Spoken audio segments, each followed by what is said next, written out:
আমার ছেলের সন্তান কোনো কথা শোনে না, খুব অবাধ্য। আমাকে কোনো আমল বলে দেন।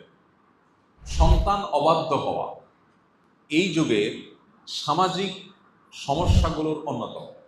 ইন্টারেস্টিং বিষয় হলো, আমরা আমাদের বাবা মার যতটা বাধ্যগত ছিলাম, আমাদের ছেলে মেয়েরা আমাদের ততটা বাধ্যগত নয়। আমাদের সমাজে কমন যে সমস্যাগুলো আছে, কমন যে ক্রাইসিস চলছে ঘরে ঘরে, এর মধ্যে থেকে অন্যতম হলো ছেলে মেয়েরা বাবা মার বাধ্যগত না, তাদের অনুগত না, তাদের কথা শোনে না, বেয়াদবি করে, অ্যারোগেন্সি করে, বেয়ারামি করে এবং অবাধ্য হয়।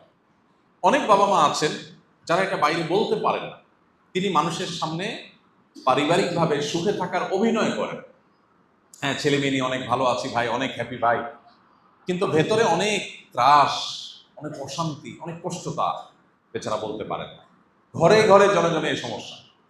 আমাদের কাছে মানুষ এসে মনের দুঃখের কথা বলে, মানুষের কষ্টের কথা বলে। সেই জায়গা থেকে আমাদের অভিজ্ঞতা বলছে যে আজ ঘরে ঘরে যে ক্রাইসিসগুলো আছে, এর মধ্যে অন্যতম একটা ক্রাইসিস হলো এটা যে আমাদের ছেলে মেয়েরা আজ আমাদের অবাধ্য হয়ে যাচ্ছে। ইন্টারেস্টিং বিষয় হলো, আমরা আমাদের বাবা মার যতটা বাধ্যগত ছিলাম, আমাদের ছেলে মেয়েরা আমাদের ততটা বাধ্যগত নয়।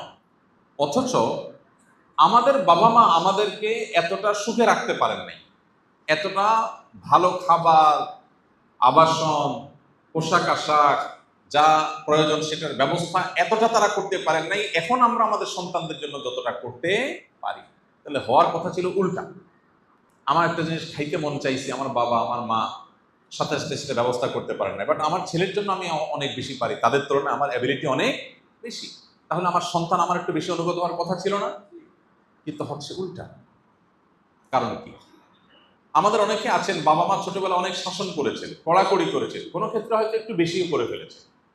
কিন্তু এমন সন্তান 100-এর ভিতরে একজনও পাওয়া কঠিন হবে যেই সন্তান সেই বাবা মার শাসনকে খারাপ ভাবে নেন, বরং এখন ফিল করেন, মিস করেন, এটাকে আরো খুবই ভালোভাবে স্মরণ করেন যে বাবা মার শেষ শাসনের কারণে বিপদগামী থেকে আমি রক্ষা পেয়েছি, আল্লাহ আমাকে হেফাজত করেছেন। বাবা মার শেষ শাসনকে অত্যন্ত নেয়ামত হিসাবে অ্যাপ্রিসিয়েট করে সন্তান। আর এখন শাসন বা প্রহার তো দূরের কথা, সন্তানকে একটু জোরে ধমক দিলেও সন্তান দেখা যায় মন খারাপ করে এবং বাবা মার প্রতি সম্পর্ক নষ্ট হয়ে যায় এবং তাদের প্রতি বিদ্বেষী হয়ে যায়, তাদের থেকে দূরে সরে যায়। এই সমস্যার কারণ ভাইরা আমার, একবার মূল এবং প্রধান কারণ যদি এক কথায় বলতে বলেন, তো আমার ক্ষুদ্র দৃষ্টিতে কোরআন হাদিসের যতটুকু ইলম আল্লাহ আমাকে দিয়েছে তার আলোকে আমি বলবো এর মূল সমস্যা হলো আমাদের দিনদারিতার কমে যাওয়া।